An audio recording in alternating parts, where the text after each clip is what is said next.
Welcome to the Wealth Dominance School. Today we are starting a very profound series on entrepreneurship. We will not be talking about any other thing but entrepreneurship. As the series has been rightly named, The Journey of an Entrepreneur, which means we are going to look at what it takes for one to start up an enterprise, a business, what it takes for you to maintain the business that you have and to reach even greater heights in business.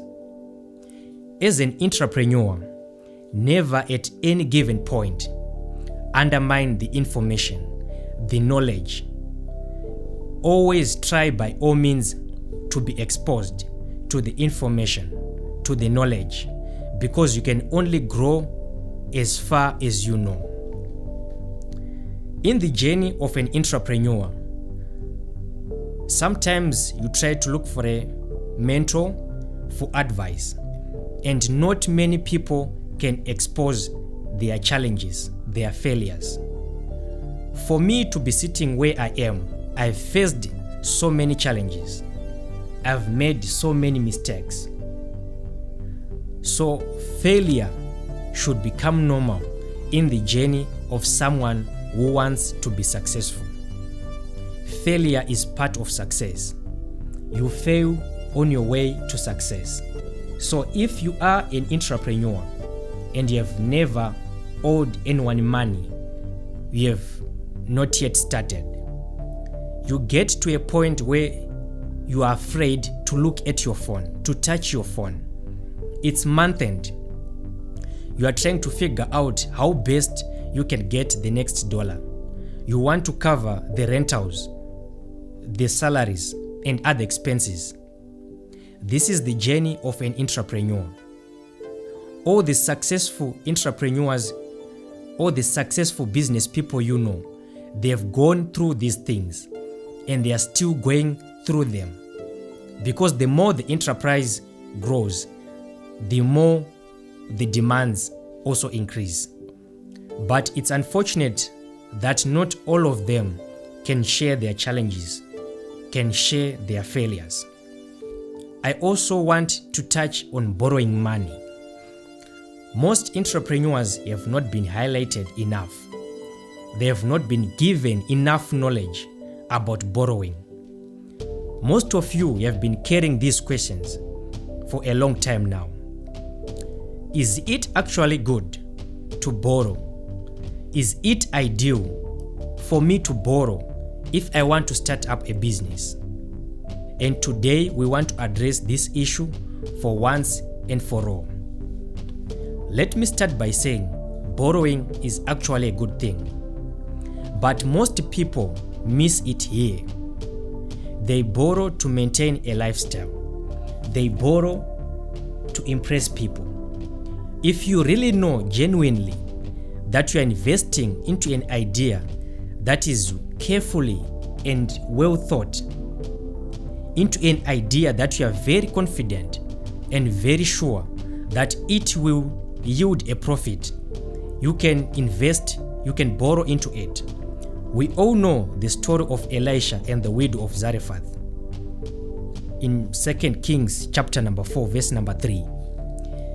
Elisha went to the widow and said to her, "Borrow not a few, borrow as many jars as possible, borrow as many vessels as possible from your neighbors, from your friends."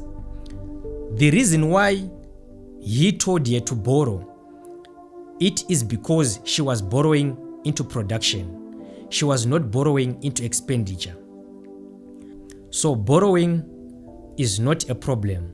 It's actually another way of raising capital. Do you know all these big organizations, all these big companies that we admire? They borrow each and every day. They borrow every single day. They raise capital through borrowing. So if you can raise capital through borrowing, that's a good one. But normally, the money that comes through borrowing, most people take it for granted. They take it easy and fail to pay back. When you get a person who can mentor you in business, rather sacrifice the money. Go for the know-how, go for the knowledge, go for the expertise of how you can become a sustainable business person. So money is not one thing that you're supposed to focus on. Money is not one thing that you're supposed to pursue.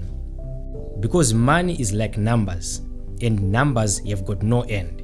So if you are pursuing money, you definitely realize that you are going to have a problem. So instead of pursuing money, pursue personal satisfaction. Are you satisfied with your product? Are you satisfied with the quality, with the standard of the service that you are pushing into the market? If you find joy and happiness in your product, you will never burn out.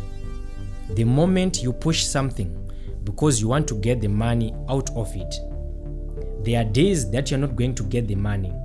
There are days that you're not going to get the revenue. And if money is your motivation, definitely you are going to burn out. You are going to lose the energy. So this always has to be a principle. Pursue that which makes you happy. And if you do that, you will realize that you will never have any problem. You will never say things are not working out. So pursue experience in your journey. Get as much information as possible. Get as much knowledge as possible. Believe you me, you'll be unstoppable. So you should not dodge the process of becoming an entrepreneur, because that process gives you the expertise. That process gives you the wisdom. It gives you the tenacity, the resilience. Let's say when things go wrong, what will take you back to that position when things go wrong? It is not the money, but the wisdom that you acquired on your way up. So I might be a person who has lost everything, but if I was patient enough in the process of going to the top, I'll never have any problems to rebuild again, because I know the steps, I know the roadmap. The problem starts when you dodge the process and something goes wrong. The very same classes you avoided on your way up, you will still need those classes.